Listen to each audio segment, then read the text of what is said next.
Shalom,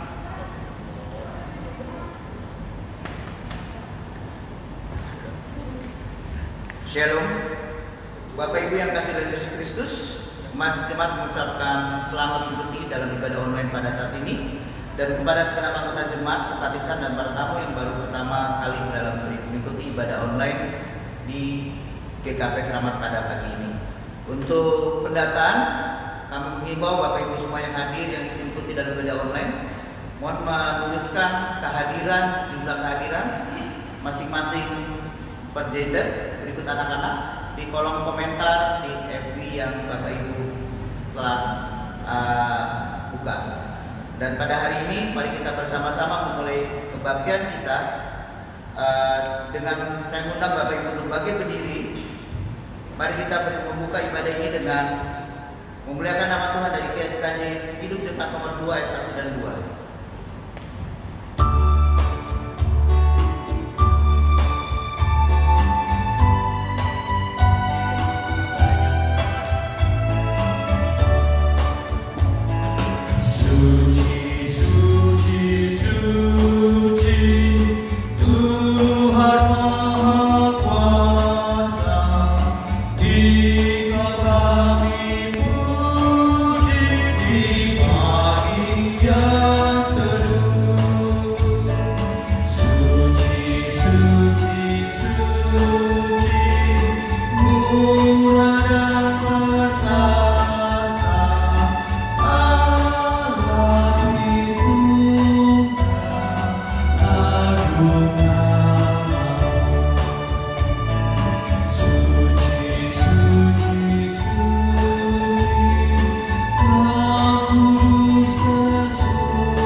Kasih karunia dan damai sejahtera dari Allah Bapa kita dan dari Tuhan Yesus Kristus menyertai saudara. Pujilah Allah yang maha kuasa dan Yesus Kristus yang telah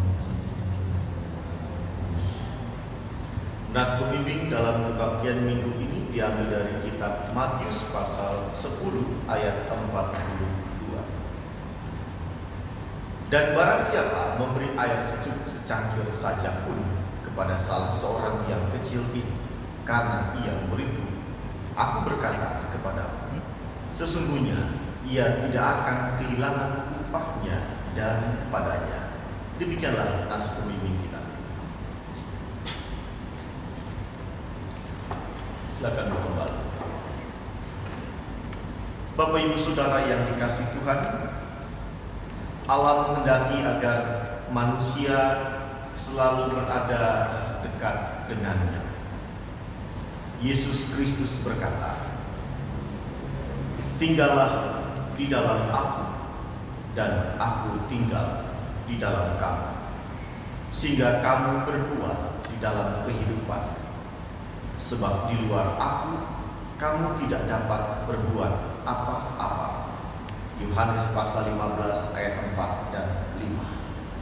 Mari saya mengajak kita semua, Bapak Ibu Saudara, untuk mengaku dosa secara pribadi dalam satu.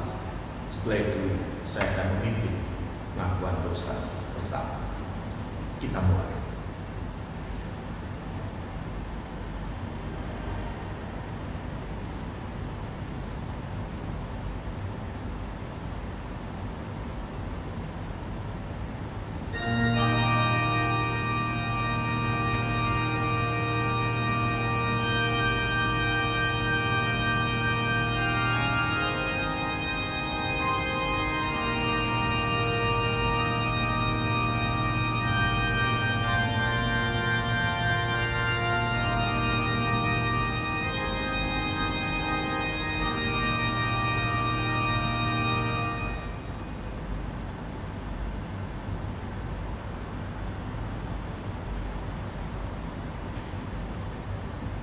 Bapa di surga, Allah yang mengasihi kami, memelihara kehidupan ini, menuntut langkah kami.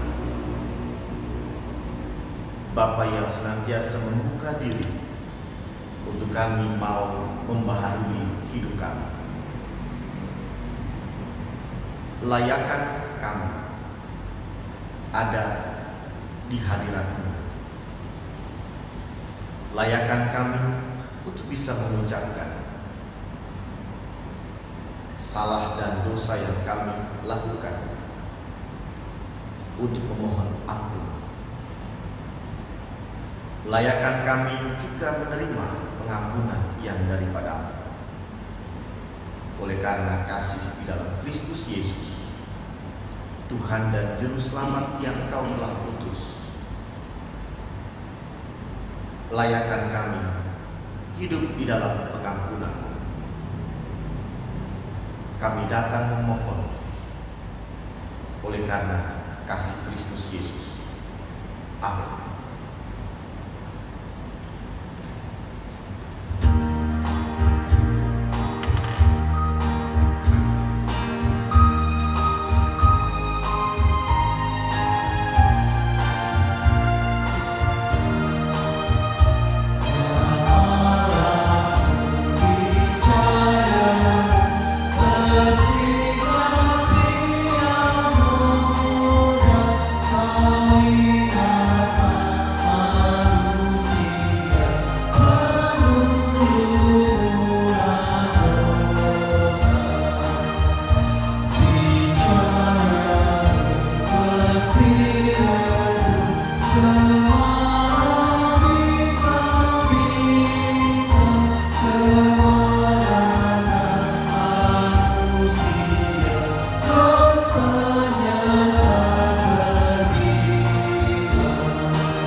Jemaat yang berbahagia, kesungguhan penyesalan kita akan disambut oleh Allah, sebab Allah yang kita kenal adalah kasih adanya.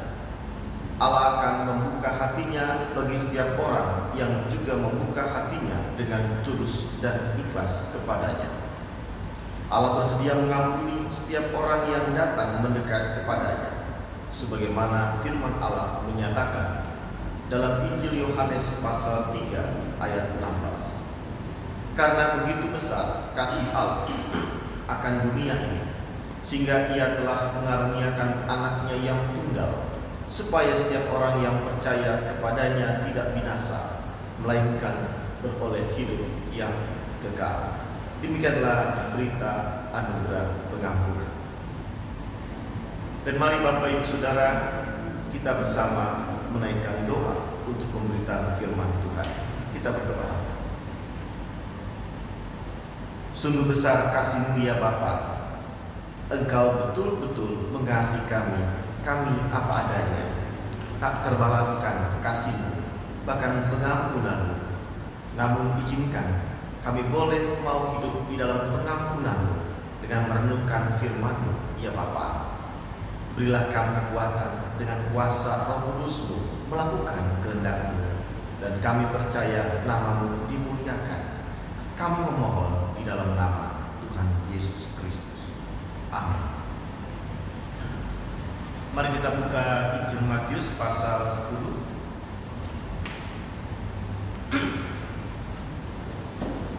ayat 37 sampai 42 Bapak Ibu.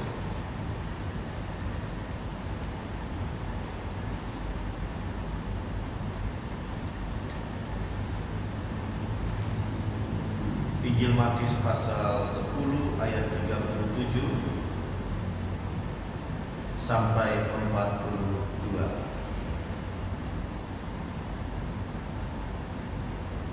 Dikatakan begini: barang siapa mengasihi bapa atau ibunya lebih daripadaku, ia tidak layak bagiku. Dan barang siapa mengasihi anaknya laki-laki atau perempuan lebih daripada aku, ia tidak layak bagiku. Barang siapa tidak memikul salibnya dan mengikut aku, ia tidak layak bagiku. Barang siapa mempertahankan nyawanya, ia akan kehilangan nyawanya. Dan barang siapa kehilangan nyawanya karena aku, ia akan memperolehnya. Barang siapa menyambut kamu, ia menyambut aku. Dan barang siapa menyambut aku, ia menyambut Dia yang mengutus aku. Barang siapa menyambut seorang nabi sebagai nabi, ia akan menerima upah nabi. Dan barang siapa menyambut seorang benar sebagai orang benar, ia akan menerima upah orang benar. Dan barang siapa memberi air sejuk secangkir saja pun kepada salah seorang yang kecil ini, karena ia muridku, aku berkata kepadamu, sesungguhnya ia tidak akan kehilangan upahnya daripadanya. Berbagailah setiap orang yang mendengar firman Tuhan dan memelihara serta melakukannya ke dalam kehidupannya. Haleluya.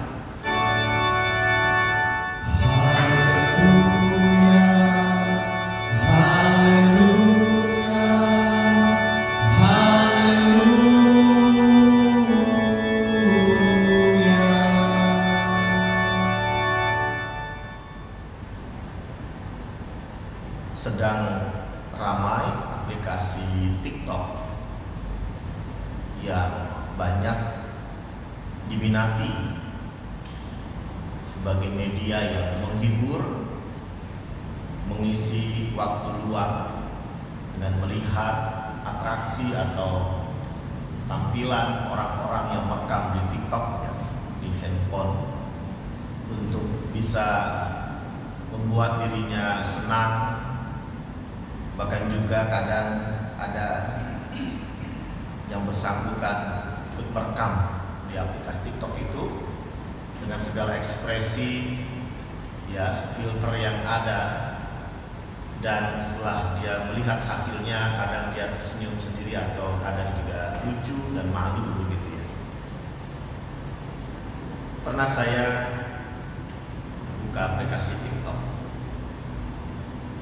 saya sempat melihat ada satu tayangan di TikTok tentang seorang perempuan atau bahkan laki-laki yang sama dengan musiknya, tentang memiliki pasangan idaman. Jadi itu kalau TikTok itu dia bisa tulis ada kata pasangan idaman di atas apa, umur berapa, agama apa, sifatnya apa, atau bintangnya apa, macam-macam ya. Dan mungkin itu lucu, tapi kalau saya lihat dalam khusus tayangan tentang pasangan idaman, terutama itu yang jomblo ya, yang jomblo, tidak terhindar itulah suara hatinya, keinginan bahwa kalau boleh dia mendapatkan pasangan persis seperti yang dia sebut itu. Walaupun bercanda tapi menarik untuk orang perhatikan. Karena di komen-komennya sekadang muncul, wah gak pas, wah kelebihan usia misalkan, wah berat gitu ya, wah cocok, nanti saya datang ya. Itu komen-komen yang memang cukup lucu. Dan kadang-kala kita lihat komennya udah lucu-lucu gitu ya, apalagi atraksinya. Saudara Bapak Ibu yang dikasih Tuhan, dari situ saya cuma ingin memperlihatkan kepada kita dari hal yang sederhana, yang mungkin biasa, lucu, tentang keinginan idaman dalam hal memilih pasangan atau punya pasangan, ternyata juga menjadi prinsip dalam hidup seseorang. Hal yang diidam-idamkan, sesuatu yang dianggap pantas, sesuatu yang dianggap layak dalam dirinya untuk dimiliki atau yang diperjuangkan. Dan semua kita, saya percaya, punya hal itu. Ya bukan hanya itu untuk orang remaja muda, tentang masa depan dia punya idaman, pekerjaan idaman apa, pasangan idaman apa, sekolah idaman apa, dan lain sebagainya, keluarga idaman apa. Tapi setiap orang pun akan selalu mengisi perjuangannya dengan hal yang diidealkan, hal yang diidam-idamkan, yang sempurna lah kalau lebih begitu, yang bagi dia pantas dan layak, maka dia perjuangkan. Dan itu selalu menjadi bingkai kehidupan sebuah kebersamaan dalam upaya untuk memiliki idaman tersebut. Tetapi Bapak Ibu Saudara, bahwa ketika ada seorang punya idaman, keinginan, ya, hal yang terbaik yang dia inginkan atau yang pantas, yang layak dalam hidupnya, itu bukan suatu yang bisa dipersoalkan atau dibanding-bandingkan sebagai hal yang berlebihan, misalkan lebay begitu ya. Tapi itu wajar, oleh karena memang setiap orang itu selalu punya target, orang selalu punya harapan. Sama ketika orang buka usaha, dia punya target, dia punya idaman terhadap usahanya, keinginannya akan seperti apa usaha yang dia maksud ke depan. Dia akan perjuangkan seperti yang awal dia mulai, yang dia idam-idamkan. Dan idaman itu menjadi sebuah semangat tersendiri, Bapak Ibu Saudara, menjadi sebuah warna yang menghiasi apa yang dia kerjakan dalam memperjuangkan itu. Karena kalau orang sudah tidak punya hal yang diinginkan, yang targetnya atau yang diidamkan itu, terkadang asal-asalan atau apa adanya dan terkesan masa bodoh, Bapak Ibu Saudara. Nah, dalam bacaan kita saya menggunakan bahasa idaman. Kalau Yesus pun punya murid idaman dalam kehidupannya. Dia ingin kalau ada seorang mau mengikutnya, harus sesuai dengan apa yang dia idamkan sebagai seorang murid. Apa yang dia anggap pantas untuk disebut murid atau layak disebut murid. Berarti ada saja terjadi orang-orang yang ngikut dia, yang sepanjang waktu mengatakan saya mau ikut engkau Tuhan. Dalam kacamata Yesus, itu bukan orang idaman sebagai murid. Itu bukan sosok yang dia inginkan. Kalau bisa dibilang orang itu tidak pantas jadi muridku, misalkan. Dan hal ini harus kita ketahui, Bapak Ibu Saudara, bahwa Yesus punya keinginan seorang murid idaman yang pantas, yang layak disebut murid dalam kehidupannya. Ada 3 hal, Bapak Ibu Saudara, dalam bacaan kita saya mengkaitkan sebagai murid idaman.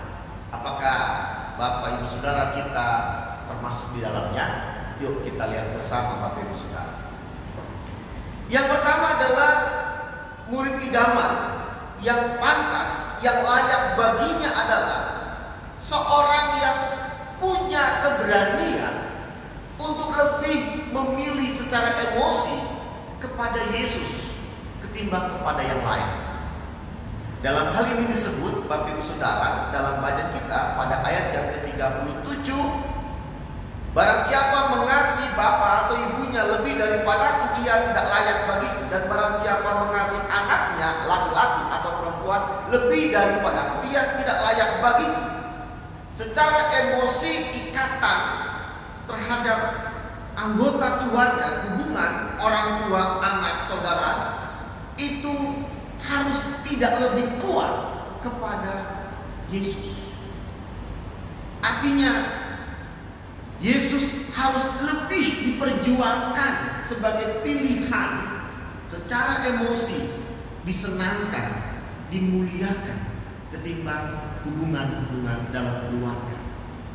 Memang ini bisa disalahartikan kalau salah memahami, oh berarti kita tidak apa-apa kalau kita mengabaikan tanggung jawab kepada orang tua gitu. Oh tidak apa-apa kalau kita membiarkan orang tua itu tidak terlayani karena kita lebih memilih pelayanan misalkan.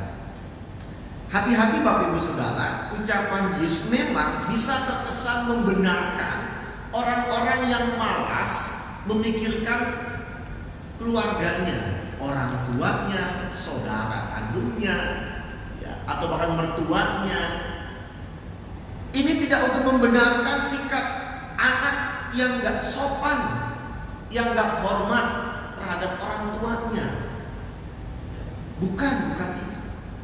Tapi justru dalam sebuah kebersamaan Tuhan tahu ketika ada seorang yang dalam keluarga itu berbeda pilihan dalam hal agama, memilih Yesus, tetapi kemudian ditentang, dipertentangkan, terjadi pertengkaran dan memaksa orang itu kembali kepada agama semulanya, disinilah Tuhan mau katakan kau pilih mana.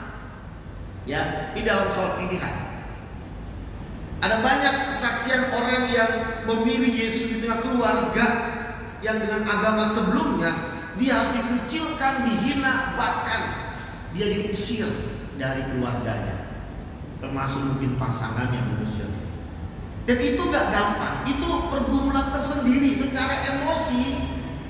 Bahkan sampai kemudian ketika orang itu memilih ikut Yesus, dia gak dapat warisan misalnya, putus hubungan keluarga, putus kepemilikan, dan dia gak punya apa-apa. Secara emosi ini berat sekali. Dia kehilangan semua-muanya karena memilih Yesus. Mendapat tekanan, intimidasi, dan dalam kondisi ini, apakah yang bersangkutan siap dan kuat? Memang beragam reaksi, tetapi pada umumnya ini pergumulan tersendiri. Sampai orang bilang, loh, kenapa justru ketika pilih Yesus aku menerima semua penderitaan dari keluarga? Akhirnya musuh yang pertama ketika dia pilih Yesus adalah keluarganya, rumah tangganya. Gak gampang Bapak Ibu Saudara. Memang ada orang yang tetap memilih Yesus. Dia meninggalkan semua yang dia miliki dari keluarganya, hubungan, harta, demi Yesus. Tapi juga ada orang yang ketika mengalami beratnya pilihan itu, dia balik lagi supaya aman dan nyaman gitu. Beragam reaksi pilihan itu. Tetapi apa yang Tuhan sebut di sini betul, bahwa terjadi dalam kondisi emosi itu, seorang yang memilih Yesus akan meninggalkan secara emosi hubungan dengan keluarganya karena memang mereka ditentang. Mereka diminta untuk memilih tetap ikut Yesus atau keluarga. Dan bagi Yesus, ketika ada orang yang bisa memilih Yesus, ternyata dalam bacaan kita, dia orang yang layak. Dia orang yang pantas sebagai murid. Dia sudah melewati sebuah perjuangan untuk bergumul mengatasi tentangan yang ada dan memilih dan menjadi pemenang bagi Yesus dengan memilih Yesus. Maka saya mengatakan dengan firman ini buat semua Bapak Ibu Saudara yang karena Yesus meninggalkan keluarga, mengalami penderitaan, dikucilkan, dihina, bahkan sampai sekarang diintimidasi agar kembali ke agama semula.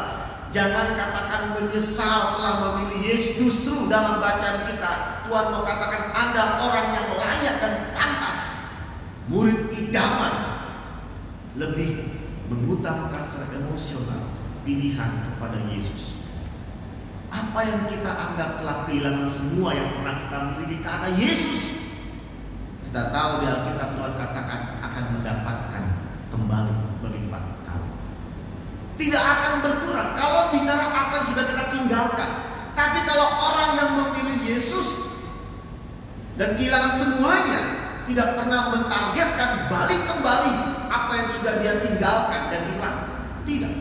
Tapi itu bonus. Tuhan tahu Bapak Ibu Saudara, dia ngerti apa yang dibutuhkan.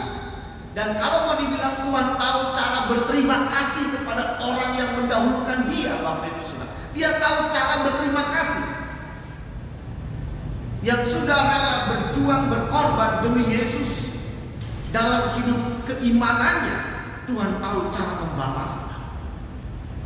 Dan ada banyak orang justru ketika telah memilih Yesus, yang telah melalui masa perjuangan dan pengorbanan, dia mengatakan saya menemukan yang dulu tidak saya temukan.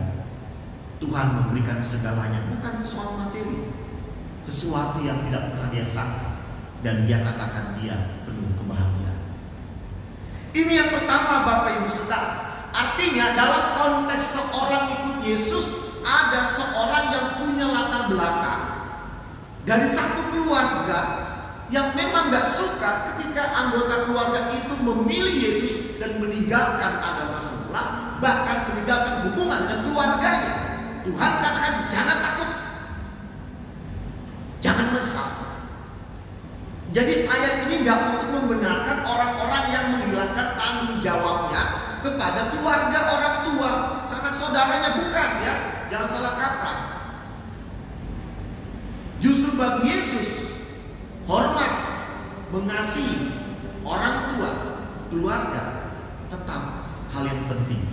Ya, itu. Yang kedua, Bapak Ibu Saudara, murid idaman bagi Yesus yang dia inginkan ada pada kita sebagai orang yang percaya adalah seorang yang tahu bagaimana hidupnya memikul salib. Ya, kita lihat pada ayat yang ke-38. Barang siapa tidak memikul salibnya dan mengikut aku, ia tidak layak bagiku. Salibnya ini bukan lahiriah secara harafiah ya tentang salib. Memang palang ya, kayu besar seperti Yesus pikul salib, gede banget, berat gitu ya, berapa kilo beratnya, mesti pikul-pikul terus. Bukan itu.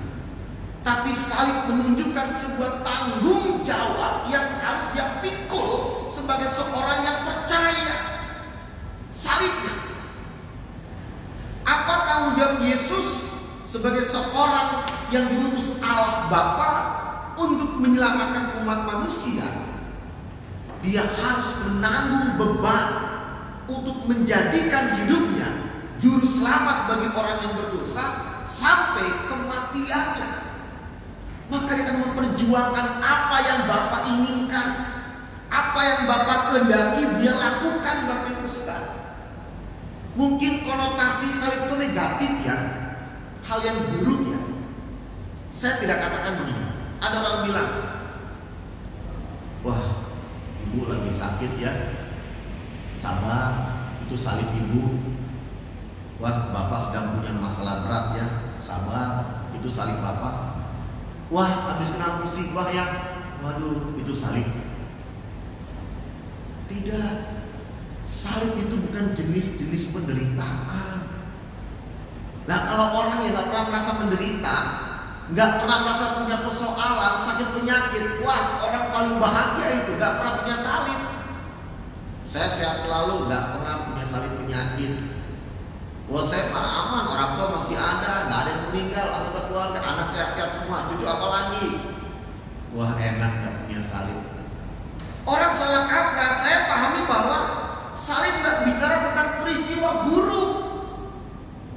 Bahkan dalam menghibur orang yang sedang kedukaan pun, yang sengsara pun, musibah, yang kena sakit penyakit pun, persoalan mengkaitkan dengan kalau sedang pikul salibnya, maka konotasi salib itu negatif, jelek.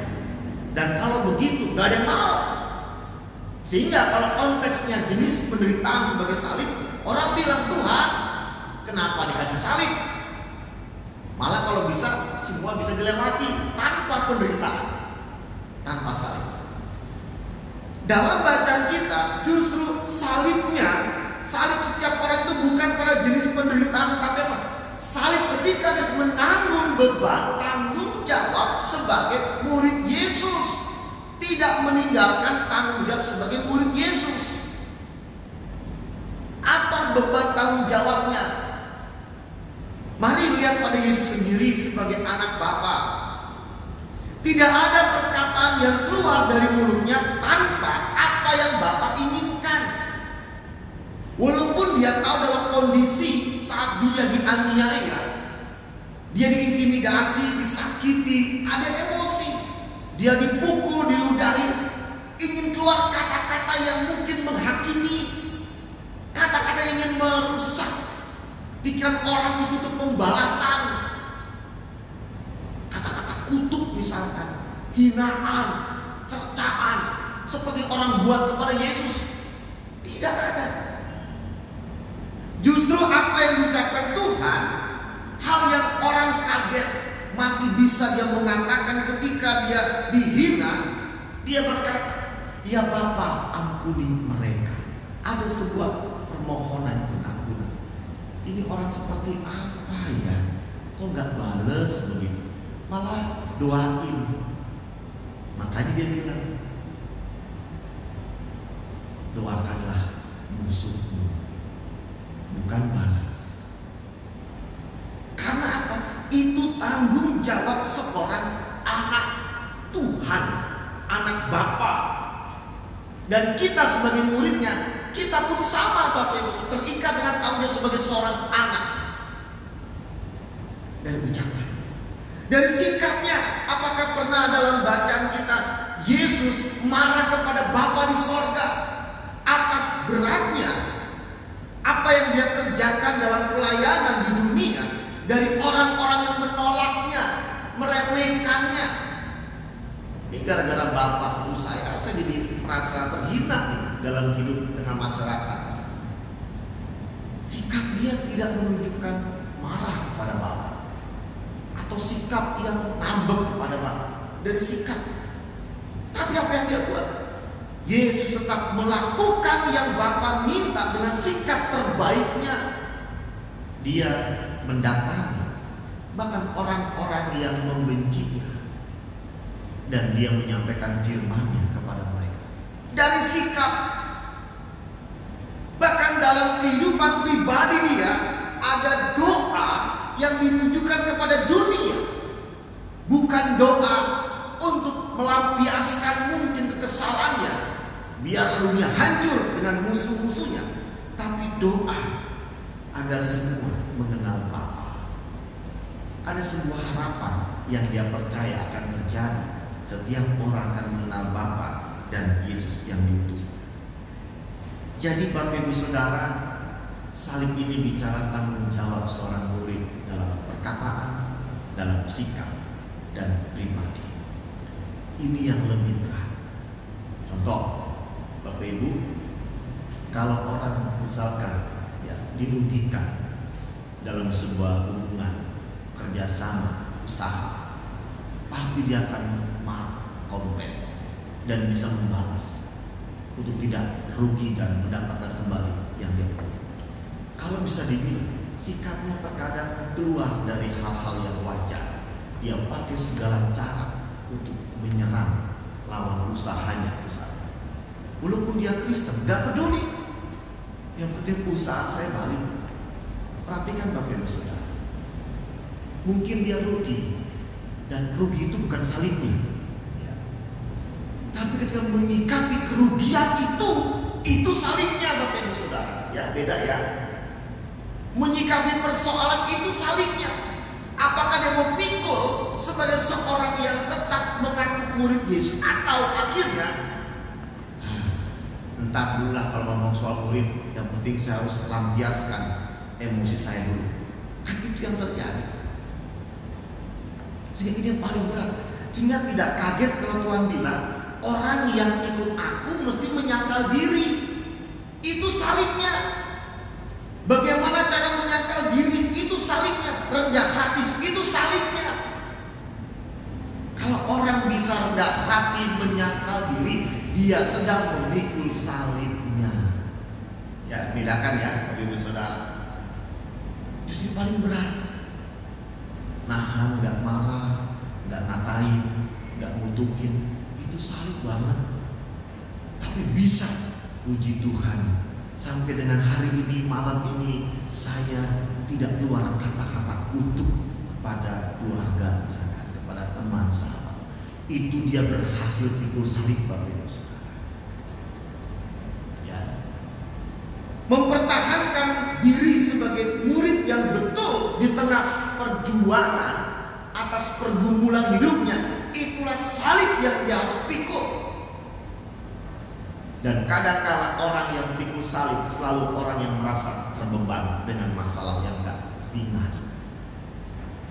Mungkin dia mau minta apa-apa, bagi orang yang sakit, kok pada nyuekin ya, mentang-mentang saya sakit, saya didiemin aja, nggak ada yang menemani. Pada kemana ini? Dia kesal, dia marah, dia ngomel kalau dia datang. Perhatikan, salibnya adalah menjaga hati tidak akan marah kepada orang yang mungkin ternyata dengan segala kesibukannya nyuekin dia yang sedang sakit. Dia butuh perhatian dia butuh untuk dibantu dia, tapi ternyata tidak semua orang seperti yang dia inginkan. Realitanya terjadi ketegangan, Dan salibnya adalah sebagai murid Tuhan bagaimana menyikapi kondisi itu. Pikul dengan kesabaran, misalkan dengan ya Tuhan berkati mereka dengan doa dan lain sebagainya. Itu gampang? Tidak. Jadi salib yang disebut ini lebih berat ketimbang orang bilang musibah terjadi, itu salib. Sakit dialami, itu salib. Sakit akan sembuh, musibah akan dilewati. Tapi menyangkal diri sampai mati, itu diperjuangkan. Itu salibnya. Ya. Yang ketiga, murid yang ideal, yang pantas dan layak. Bapak Ibu Saudara, ini paling tingkatan yang tinggi yang Tuhan inginkan ada. Mempersembahkan nyawanya demi Yesus. Ayat yang ke-39, barang siapa mempertahankan nyawanya, ia akan kehilangan nyawanya. Dan barang siapa kehilangan nyawanya karena aku, ia akan memperolehnya. Jangan pernah anggap remeh sebuah kisah kalau ada orang ketika diminta pilih Yesus, mati kau. Sangkal Yesus, hidup, nggak akan dibunuh. Lalu dia pilih sangkal Yesus dan dia hidup, nggak mati, dibunuh. Dan kita bilang, gimana sih? Udah sidi, udah dibaptis, nyangkal Yesus. Harusnya pilih Yesus. Jangan jadi komentator atas hidup seseorang. Bagian ini paling berat Bapak Ibu Saudara kalau dia bicara nyawa. Kenapa? Sebab dia tahu yang dia lihat adalah hidupnya akan berakhir kalau bertahan untuk Yesus. Karena nggak mau ada orang yang mati begitu saja. Apalagi maaf ya, kalau ada orang bilang, siapa yang pernah melihat Yesus? Belum melihat Yesus kok belain dia? Wah, kalau mati demi dia konyol misalkan. Wah, enggak deh. Dalam satu titik orang yang percaya sekalipun akan mengalami kegelisahan. Betul nih, tetap pilih Yesus sekalipun saya harus mati. Dia akan bisa gampang loh. Maka kita jangan anggap sepele orang yang mungkin sedang bergumul akan itu dan pilihannya gak seperti idealnya kita. Karena kalau kita di posisi orang itu mungkin paling cepat lari 1000 untuk menyelamatkan nyawa kita dari orang yang memaksa kita pindah agama. Apa yang Tuhan sampaikan Bapak Ibu Saudara, membuka mata kita mengikut Yesus bukan sekedar kata-kata, aku percaya. Bukan sekedar ritual, aku sudah dibaptis, sidi. Bukan. Itu bagian awal, tapi itu menjadi langkah menuju sebuah harapan Yesus untuk sebuah murid yang ideal, murid yang pantas menyandang status murid Yesus. Mari kita refleksikan diri kita. Jangan sombong kalau sudah jadi Kristen. Mungkin kita akan berkat Tuhan luar biasa. Berkat Tuhan gak membuat kita lupa panggilan sebagai murid yang ideal. Atau bahkan orang yang mengalami penderitaan sekalipun yang menganggap beratnya yang ideal itu dan kita menolaknya dan meninggalkan Yesus. Kembali kepada kita. Untuk apa? Tuhan pernah katakan banyak yang dipanggil tetapi apa dibilang? Sedikit yang dipilih. Jangan lupa itu. Jangan berbangga hati dulu. Memang janji Tuhan, orang yang percaya masuk surga. Ya, amin. Tapi kualitas iman kita sepadan gak? Karena mungkin kita masih jadi orang yang dipanggil. Semua dipanggil, banyak, ayo masuk, ikut, setuju, saya mau ikut. Tapi pada akhirnya dalam proses kehidupan yang terpilih gak sebanyak awal waktu dipanggil. Ini tantangan, ini renungan buat kita. Berarti menjadi murid Yesus harus betul-betul dipersiapkan kesiapan mental kita, kesungguhan hati kita, dan terutama adalah kesiapan cinta kita hanya buat Dia. Kalau sebagai contoh gampang, ya tidak ngomongin, tapi sering terjadi. Berapa banyak orang dipanggil sebagai pelayan dalam kehidupan gereja, penatua, komisi pengurus, tapi seberapa banyak orang yang bertahan sampai akhir tetap melayani dengan penuh sukacita. Nggak ngomongin penatua ya, kita koreksi diri aja. Berapa banyak? Berapa banyak orang yang pertama saya ikut Yesus dibaptis, disidik, tapi dalam perjalanannya bisa karena pernikahan dia tinggalkan Yesus kan? Bisa karena tawaran jabatan pekerjaan dia tinggalkan Yesus. Berarti selama ini jangan-jangan menjadi murid Yesus sekedar status, bukan dijiwai dan menjadi kehidupan dia sampai mati. Mari biarlah kita menjadi pribadi murid Yesus yang ideal baginya, yang dia katakan kamu pantas jadi murid. Kalau kita bilang saya udah capek nih, belum nyawakan taruhannya. Saya udah berkorban nih, semua saya berikan buat Tuhan, belum sampai nyawakan, baru capek jalan gitu aja udah berhitung. Perhatikan, baru berkorban begitu udah berhitung. Nggak usah hitung-hitungan sama Tuhan, nggak usah. Karena ada banyak orang ketika dalam persoalan dia berdoa, Tuhan, dulu aku sudah menjadi pelayanmu, dulu sudah aktif, dulu kenapa sekarang kau kasih masalah begini Tuhan, tolong Tuhan. Maksudnya apa?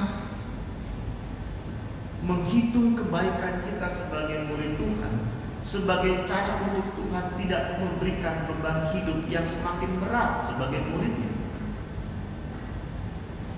Jangan berhitung. Kita belum sampai mencucurkan darah, kata kita, sambung ikuti. Tetapi marilah. Kalau kita perasaan nggak gampang Tuhan, maka Tuhan katakan, aku akan menolongmu, aku akan menyertai. Tetap bersama dengannya. Dalam pandemi COVID-19 ini, Bapak Ibu Saudara, mungkin kita merasakan salib kita sangat terlihat jelas. Tetap percaya, tetap bersyukur, tetap bersukacita, itu salib kita. Tetap mengerjakan apa yang baik. Tapi percayalah, kita tidak dibiarkan memikul sendiri. Tuhan tetap ada bersama kita. Amin. Mari Bapak Ibu Saudara kita berdiri bersama, kita mengucapkan pengakuan iman rasuli bersama gereja dari segala abad dan tempat. Kita katakan, aku percaya pada Bapa, kali kelahiran dan kepada Yesus yang dikandung dan yang berita di bawah salib untuk dalam kerajaan pada hari ketiga naik ke surga sebelah Allah Bapa yang kuasa akan datang dari sana untuk menghakimi kehidupan. Aku percaya terjadi mujizat sekutu Roh Kudus, pengampunan dosa, kebangkitan dari dan hidup. Amin. Silakan.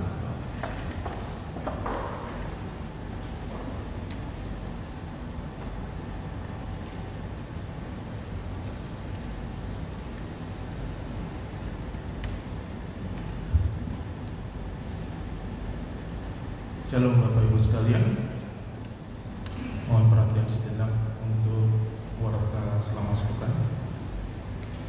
Majelis Jemaat mengucapkan terima kasih atas pelayanan hari ini kepada Pendeta Thomas Radio Priartono STH. Terima kasih Pendeta. Kepada Prokantor pemain musik dan setiap bagian kita yang terlibat di dalam ibadah online hari ini.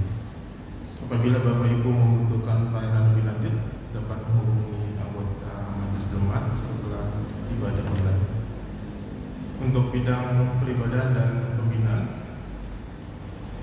ibadah rumah tangga online seperti biasa tetap dilaksanakan setiap hari Kamis pukul 7 secara live melalui Facebook Pendeta Jemaat Pendeta Thomas Radio Priartono.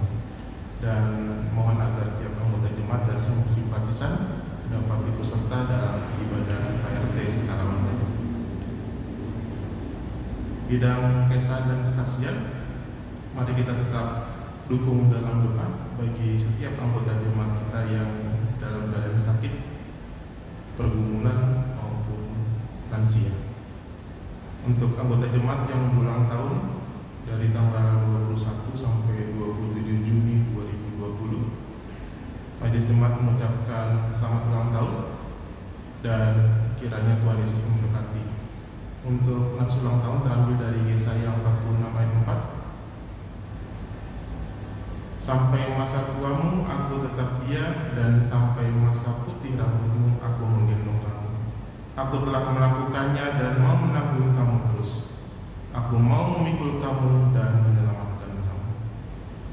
Berita kelahiran: telah lahir dengan selamat putra pertama, anak keempat dari keluarga Bapak Agus Dharma Kurnia Kaidun dengan Ibu Arti Lestari pada hari Senin 15 Juni 2020 di Rumah Sakit Geraha Juanda, Bekasi. Ibu dan anak dalam keadaan sehat. Anak diberi nama Kevin Jonathan Kaidun. Majelis Jemaat dan seluruh warga jemaat mengucapkan selamat berbahagia. Kiranya Tuhan Yesus memberkati keluarga. Berita duka cita: telah berpulang ke rumah Bapa di surga Ibu Endang Sapasulu pada tanggal 20 Juni 2020 pukul 16. Atas nama jemaat dan majelis jemaat mengucapkan bela sungkawa yang sedalam-dalamnya, dan kiranya Tuhan memberikan kekuatan serta penghiburan kepada keluarga yang ditinggalkan. Dan sebagai informasi, ibadah pemakaman akan dilaksanakan pada hari ini. Selesai ibadah pukul 1 siang yang dilaksanakan bertempat di Komplek Perindustrian Blok B nomor 92, Jalan Timah 1 Tugu, Cimanggis, Depok. Lokasi di seberang Rumah Sakit Citra Arafik.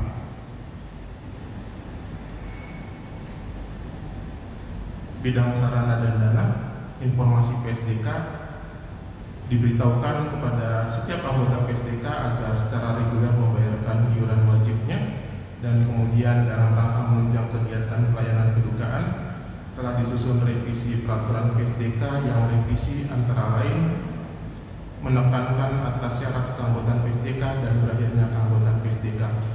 Dan Majelis Jemaat serta Komisi Kedukaan akan melakukan sosialisasi sebelum diberlakukan efektif Januari 2021. Dan untuk informasi lebih lanjut, Bapak Ibu dapat menghubungi personel Komisi Kedukaan atau Majelis Jemaat Korbit Kedukaan GKP Keramat. Untuk informasi keuangan ada tercantum di dalam warta yang Bapak Ibu mungkin bisa peroleh melalui Majelis Jemaat di wilayahnya.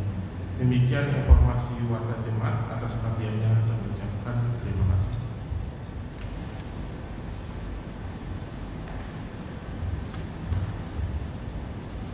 Mari Bapak Ibu saudara kita menaikkan doa sama. Kami berdoa buat setiap pribadi yang telah memilih Yesus Kristus sebagai Tuhan dan Juru Selamatnya.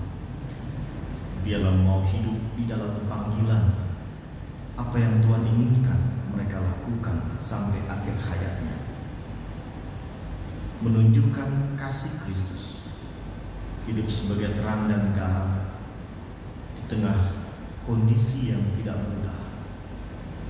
Menunjukkan nilai-nilai Kristiani di tengah syaratnya kedagingan yang ada. Kami mau berdoa buat gereja-gereja Tuhan di dunia ini agar tetap memancarkan panggilan sebagai gereja yang membawa damai sejahtera dengan segala konflik dunia yang ada. Kami berdoa untuk perjuangan setiap negara, bahkan masyarakat dan keluarga dan pribadi di tengah pandemi COVID-19 untuk bisa menjaga diri sehat dan tidak terkena COVID-19, atau bahkan bisa melewati dalam perawatan karena COVID-19, bahkan menemukan obat vaksin yang betul-betul memberikan kesembuhan dari sakit COVID-19. Kami percaya tidak akan sia-sia. Semua kami bersatu untuk menjadikan kehidupan manusia dalam keadaan yang sehat, untuk membangun kehidupan yang lebih baik. Kami juga berdoa bagi setiap keluarga dan segala pergumulan pribadi, hubungan di antara anggota keluarga. Ada banyak hal yang bisa menyebabkannya, tapi tetaplah setiap orang yang percaya mengedepankan kasih.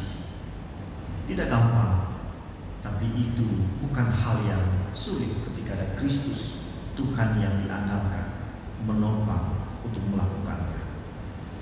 Kami percaya dalam kondisi apapun kami tetap merasakan penyertaan Tuhan. Kami bersyukur dan berserah. Keluarga Agus Kaidun yang Kau telah karuniakan kehadiran seorang anak yang menjadi warna kebersamaan, Tuhan berkati. Keluarga besar almarhum Ibu Endang Sapasu, untuk anak-anak bahkan juga cucu, Tuhan berikan penghiburan, kekuatan. Tetap Tuhan diandalkan. Dan setiap kami pelayan penatua di gereja ini boleh selalu menghadirkan panggilan tanggung jawab sebagai murid Tuhan Yesus dengan sungguh-sungguh. Terpujilah Engkau Bapa. Di dalam nama Tuhan Yesus Kristus kami berdoa dan bersama mengucapkan doa Bapa kami. Bapa kami di surga, kuduskanlah namamu, datanglah kerajaan, jadilah kehendak-Mu di surga.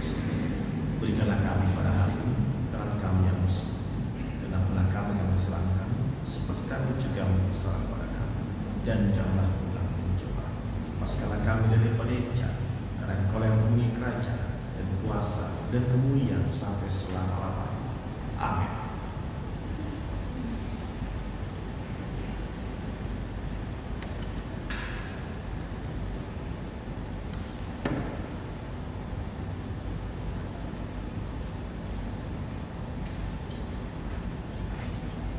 Mari kita memberikan persembahan syukur dan ingatlah firman Tuhan dari Matius 5 ayat 7. Berbahagialah orang yang murah hatinya, karena mereka akan memperoleh kemurahan.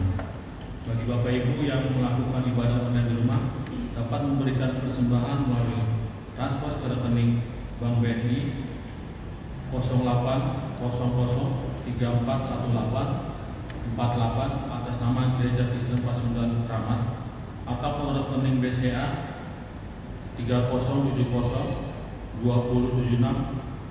atas nama Yermia Aliambar. Persembahan akan diiringi dengan nyanyian dari Kidung Jemaat 393 ayat 1 dan 2.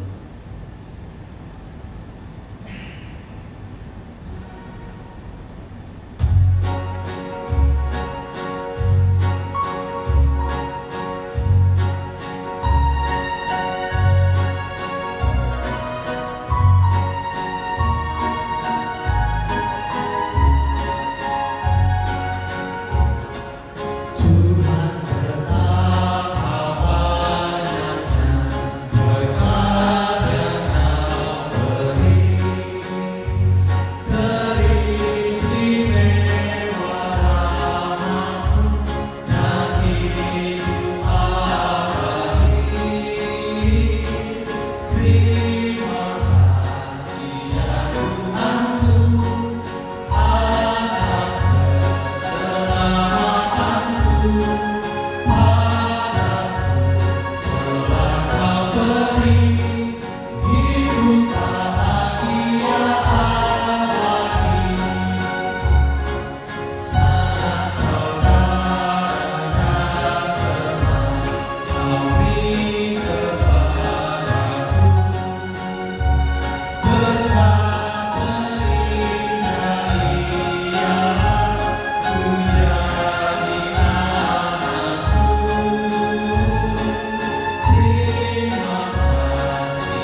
Syukur pada Tuhan atas setiap berkat yang kami nikmati sampai saat ini.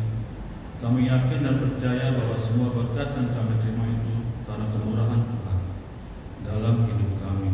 Untuk itu kami mengucap syukur seraya mohon kiranya Tuhan menerima persembahan kami ini sebagai tanda syukur kami atas kemurahan. Dalam Kristus Yesus kami berdoa. Amin. Jemaat tetap berdiri.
Sesungguhnya berkenan menolong dan memberkati. Allah berjalan di depan untuk menuntun engkau. Allah berjalan di belakang untuk menguatkan engkau. Allah ada di sekelilingmu untuk menjaga dan memelihara engkau sekarang dan selamanya. Haleluya. Amin.